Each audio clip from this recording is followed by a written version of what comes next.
Yan, okay na po. Ayun. Okay. Okay na. Good. So, ayun sir, as discussed po with Sir JR po last time, yun nga po, you received an email regarding your disqualification for the Maceda law, and then you were given so many explanations regarding bakit hindi po na-allow. To shed light on that particular decision of our management, para lang po at least you have a background. Basically, yung basis po kasi ni management is that nagbe-base po sila sa payment term. So, initially, your agreed payment term was only up to 18 months. So, regardless daw po, yun yung sabi nila, regardless daw po if like you continuously paid for the amortizations para reach 24 months, pero yung signed payment term niyo po only indicates an 18 months, which is hindi po pre-process ni Xandro na i-extend up to 24 months. So it's not on a written agreement po na magiging 24 months extension kayo. So naging basis lang po is kung ano po yung naka-reflect sa contract, which is 18 months. But then po, recently and luckily enough po na nagkaroon tayo ng takeover program. So this program naman po will allow you to get a refund of your payments made. So this takeover program, sir, since medyo familiar na po ako sa inyo, especially kay Sir JR, this RJ. takeover, RJ, sorry po sir, lagi ako na-confused. Si Sir RJ po, sorry. Medyo familiar na po ako kay Sir RJ, and then medyo close na rin kami ni Sir. This takeover program will allow you to refund not only half of your payments made, but depende po sa inyo kung magkano yung gusto nyong ipatong. Because this takeover program, sir, is a transfer of ownership program. Pero hindi po kayo yung maghahanap ng buyer, kundi si Greenfield. So, yung takeover program, sir, let's say 1.6 yung binayad nyo. That will be returned back to you, or let's say kung magkano yung maging demand amount nyo, once na makahanap si Greenfield ng potential buyer to catch your account. Yung catch lang po na magiging new buyer is that the price of the unit will be the same price as what you've reserved it po. So kung ano naging presyo niya dati, yun din po yung magiging presyo ng new buyer. And then kung magkano po yung kung binayaran nyo, magkano yung difference ng price before sa price ngayon, yun yung kumbaga magiging discount ng new buyer nyo. So, as per our records po, which is bawal po ma-disclose, pero I'll explain it na lang po, nasa 1 million yung magiging difference or discount na magiging new buyer nyo if makahanap po si Greenfield ng magiging potential buyer for your unit. And then, kung magkano po yung magiging demand yun na amount, i-check ko muna, sir, kung pwede ba yun. Let's say yung 1,689,000. So, if i-check ko po siya ngayon, allowable po siya. So, you can demand for that amount if you want, or lesser or higher. Basta po, allowed sa calculator namin. So, that's the takeover program, sir. Ang downside lang po doon is yung waiting time kung kailan magkakaroon ng potential buyer. But rest assured, may mga sales agents naman po tayong naka-assign for that. So, ipapadistribute na lang po natin sa kanila. And in times like this, sir, corner yung unit nyo. So, mas preferred po talaga ng mga sales agent natin na ibenta ang corner. Kasi in your case po, sobrang laking difference ng price ngayon sa price before eh.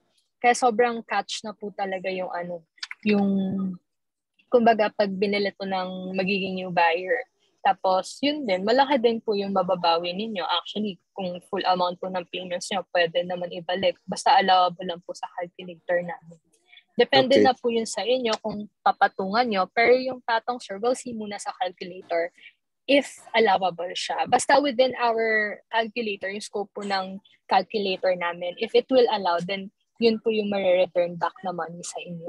Okay. Ma'am Jaira, i-cut na kita yes dyan. Po. Actually, me and, I do not know with Michael, me and JD, mukhang we're happy with the proposal na ginagawa mo. Ngayon, on your side, based sa calculation na sinasabi mo, yung calculation system, whatever is that, Ano ba yung pinaka allowable? I mean, ano yung acceptable na amount on your side? Kasi I mean, alam mo kami kasi talagang everyone is very happy nga na ikaw yung kinakausap namin ngayon kasi nga frankly speaking, you're always on our side eh. Kasi yun din ang feeling ni hindi totoo. Yun din ang feeling ni Auntie Rexy, ni Auntie Resurrection Nasabi niya bakit ba nawala si Jaira? So right now, tinatanong na kita kasi we're being very transparent naman, no? Yes, ano ba yung acceptable na amount para sa inyo? Yung actually, sir, for maximum? Maximum. Ang maximum natin, sir, is kung magkano talaga yung total payments made natin, which is 1,689,465,000. Pero preferred po talaga ni Greenfield is at least 50%. Kasi baka pag itong amount yung ipapatong natin or i-negotiate natin, baka mahirapan din tayo maghanap ng buyer. That's right. Tama naman yun lang po yung fear nila. So, if half po yung pinag-uusapan, malaki pa rin po. It's 844,732.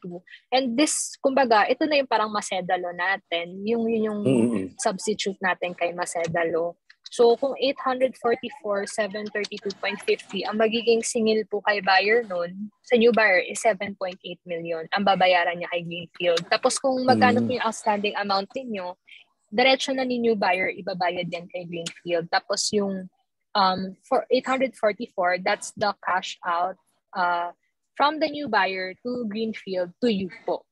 Ganun yung magiging process. Ang tanong naman, would there be any amount na kailangan din sa amin in order yung syempre transfer po? Hindi, yung the transfer inano ko yun. Which one Hindi po? yun. Ma'am Jaira, yung 'di ba kasi business-wise, ang Greenfield definitely would like to earn while yung yung natin, 'di ba? Yung unit habang iniintay yung unit. Meron ba kaming cash out or anything or meron bang i-deduct sa amin or o wala na? Actually, sir, yung naman kasi, yung sinabi ko po sa inyo na pinaka-max is 1,689. I just based it dun sa paid amount nyo. Pero kung may ipapatong kayo, just let me know para I can check kung allowable siya. Let's say 1.8 dito sa calculator right now. Allowable pa rin siya, sir. Kung gusto nyo may patong kayong 100,000, 100,000, 1.8, allowable pa rin siya, sir. I think, I do not know with Mike. Mike, tanungin kita, Mike, kasi ako, frankly speaking, parang to get our money back and hindi naman talagang malaking patong, I would be happy with that kasi rather than, alam mo na yung nag-iisip tayo. Kasi maganda na rin tong proposal ni Jaira. Saka sir, wave transfer fee kayo. Wala kayong transfer fee na babayaran, wala kayong redox fee, walang CWT charges. Kasi lahat po si Greenfield magpo-process internally. Which is very nice for us, Mike, di ba? Ang sa akin, kung sana, ang pinakaano na lang natin dyan is yung waiting time. Kasi, well, gusto nating kumita or anything. But sa akin, since i-give up naman natin yung unit na yan, kunin na lang natin pera natin and then patong ng konti kung ano man yung mga expenses and then that's it. Pero to put something bigger sa akin parang wag na lang. Too much asking especially yung plano niya ni JD, waiting time, mahirap yung transaction of that, especially hindi ko pa plano mo sa Pilipinas. That's right. Oo. Kaya nga yung ni Jaira na yung okay na sa akin to. I mean, I'm very happy kasi nga pinropose ito ni Ma'am Jaira. Talagang problema na lang natin dito is yung waiting time, which is for me, it's okay also. Kasi nga, hindi naman siguro tayo mag-iintay ng isang taon. Pero ewan ko lang kasi ngayon, kasi pandemic. So, frankly speaking, Ma'am Jaira, di ba, kakonti ang bumibili ng ganitong time?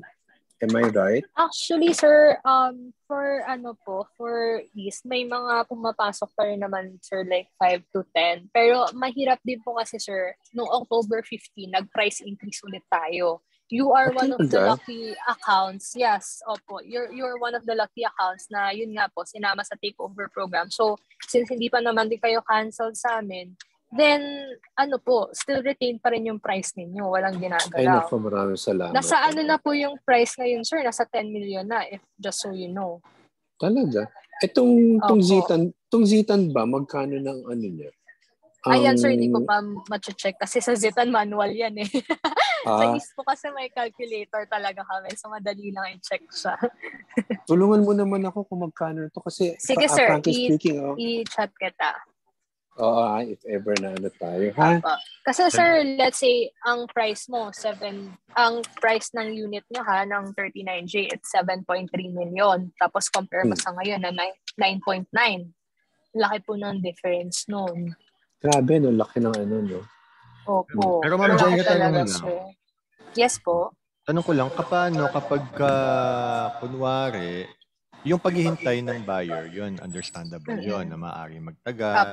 Something. Pero kung in case na nakakuha ng buyer, and then, yun, kunwari nagkapirmahan na si buyer at si Greenfield, immediately ba makukuha namin yung For as long as i-cash out, parang kasi sir, itong dito sa new buyer natin, ang accountability niya is spot payment or at least 3 months payment term. Hinahabol po talaga namin na makuha siya by the end of the year. Okay. Kaya once na nagbigay na po ng amount si buyer, isa-separate na ni Greenfield or ni seller yung para sa inyo. So it's a different transaction, it's a different check po. Kumbaga kung check siya, dalawang check yung i-issue. One is for you, which is makakausap niyo din naman po yung magiging new buyer. Paano kasi si Michael, wala siya dito sa sa Pilipinas? Okay lang naman po kahit representative yun, sir. Okay lang naman po. At saka yun po,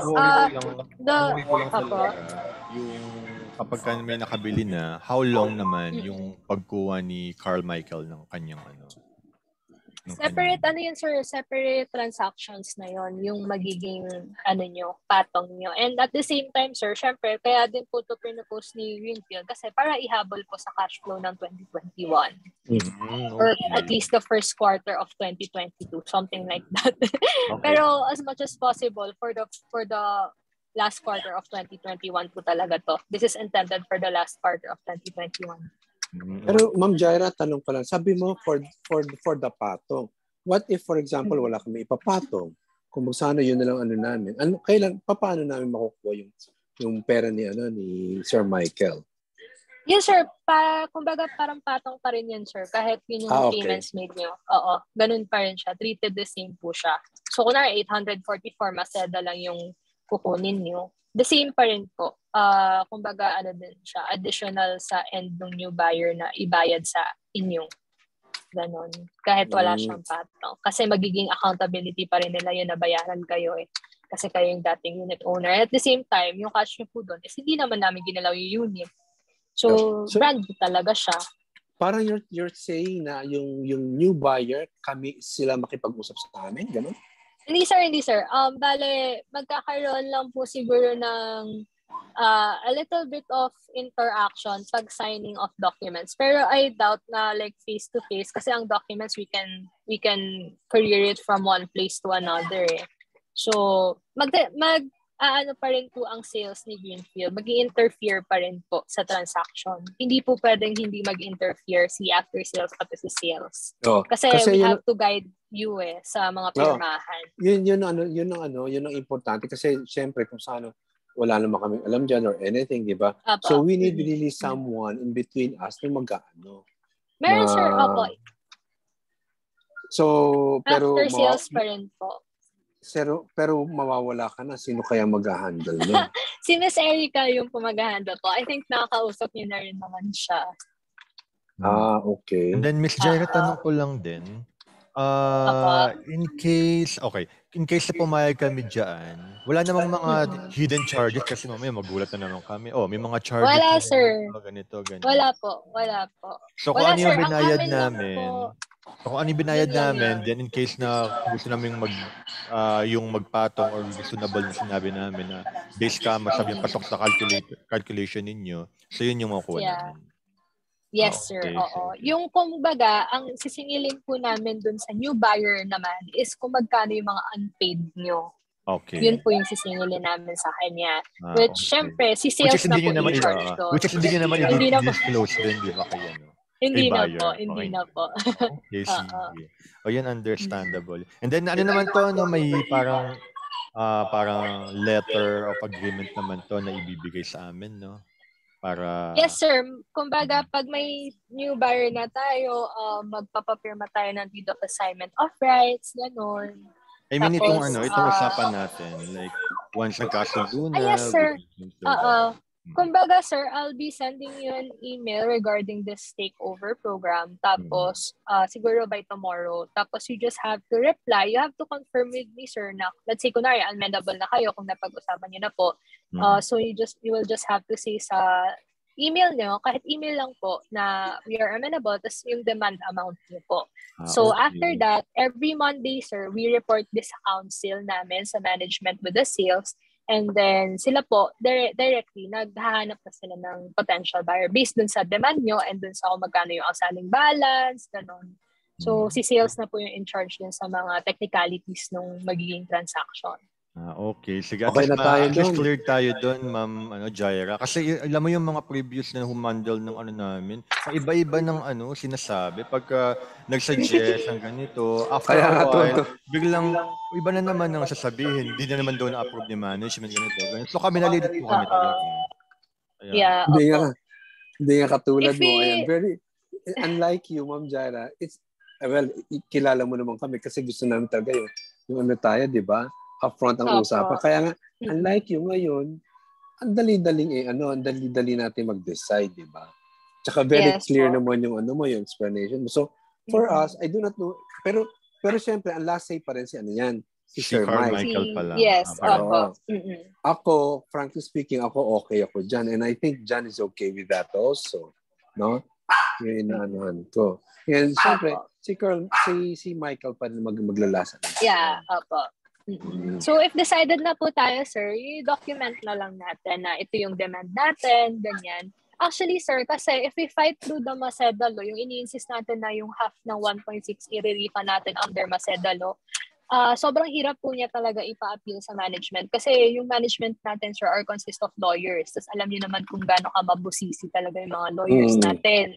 Talagang abide by the law yan sila. So medyo mahirap mag-defend. Kaya yun po yung nangyari dun sa refund natin kay Xandro na request na yung unang na-disclose natin is qualified sa Maceda. Tapos biglang pagdating sa final decision, hindi na pwede. Kasi yun nga po, talagang we are uncertain sa mga provisions ng Philippine real estate laws natin. So, ayun, ngayon lang namin nalaman na meron palang mga Orbe ruling na applicable lang siya if nasa court na yung case, ganon. So, medyo mahirap po talaga siya i-defend, especially sa legal. Kaya, buti na lang, sir, sobrang swerte na nagkaroon ng takeover program. Actually, this September lang siya na-propose. And then, yun, hinabol nila sa akin bago daw ako umalis. At least may balato ko daw sa kumpanya. So parang, okay. Sige lang. Sige, push. Mga ganun. Go kami dyan. Sige. Pero, sabi nga namin sa iyo, let us know, sir. ano pa rin ang mag-ano dyan, magde-decide pa rin dyan. Okay? So, okay, sir. Well, antayin natin yung Sige po. Ni Sir Mike, kung anong decision niya dyan. Tapos, ang sa akin lang, Ma'am Jaira, yung natin, yung ating handover team, yan mo sa akin. Sige, sir. Ipapaschedule ko apart din doon, Ma'am Jaira, actually, yes, balak din ni Carl Michael na ibenta yung isang unit niya. So, baka lang matulungan niyo kami. For the other unit, sir, ibang process naman po yun. Kasi baka malito na tayo kasi 2 units. Ibang unit na yun. Definitely. Kasi fully paid naman na yun. Kaya wala na problema. Yeah, fully paid, sir. But, yun nga po, just a disclaimer kasi baka tanggapin nyo bigla na if you're planning to sell the unit po na fully paid, magkakaroon na kasi tayo ng DAS and turnover documents. So, if you're planning to sell it, para makasave lang din tayo ng 11,500.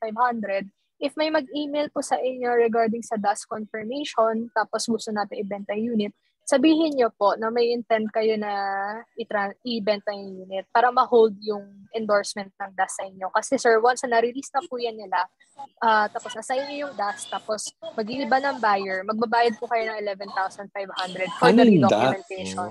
Turnover kit, sir, yung pinirmahan nyo po bago title transfer. So, parang inaano mo, pero okay lang na what I call this, mag-punch listing. Pero advice mo, if ever na gusto namin ibenta, wag kami magpo-proceed na maano yung the document turnover lang, kit. Sir. Yes, the document lang, sir, ha. Pero you can proceed Thank you sa advice.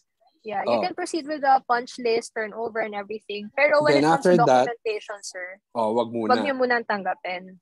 Thank you very much for the advice. And then one question pa, Ma'am Jaira. Yes po. While hindi pa naman turn over sa amin yung unit, wala pa naman kami binabayarang asok juice dyan, di ba? Wala pa, sir. Upon turnover siya, pati yung RPT upon possession of the unit. Real property tax upon possession and yung HOA po upon possession. Okay. Sige. So, pero pagka kunwari, parang in-endorse na, pinakita na sa amin yung unit, then punch list, may mga ibahin pa, ganito, ganyan. So, hindi pa yun hindi pa rin considered as ano? Diba? Hindi pa po. Hindi pa po. Shouldered pa rin po ni Greenfield yung punch list na items natin for rectification. Basta one-time punch list policy lang po tayo. So, dapat po lahat by that appointment, ma-check nyo na po. Okay. Para hindi na kayo pabalik-balik, sir. Sige po. Yun lang po. Thank you. 1 minute na lang po. Thank you very much. Let me know na lang po, sir. Okay po. Thank you, Ma'am Jaira. Ma'am Jaira, maraming salamat. Thank you din, sir. Sa mga ano mo. Let me know na lang po. Teka lang, may dalawang question na ako sandali. Ay, sige, sir. Okay lang po ba send ko ulit yung link? Kasi pag sa stock na to, send ko na lang po ulit sa email. Wait lang po. Send ko lang po saglit. Wait lang po.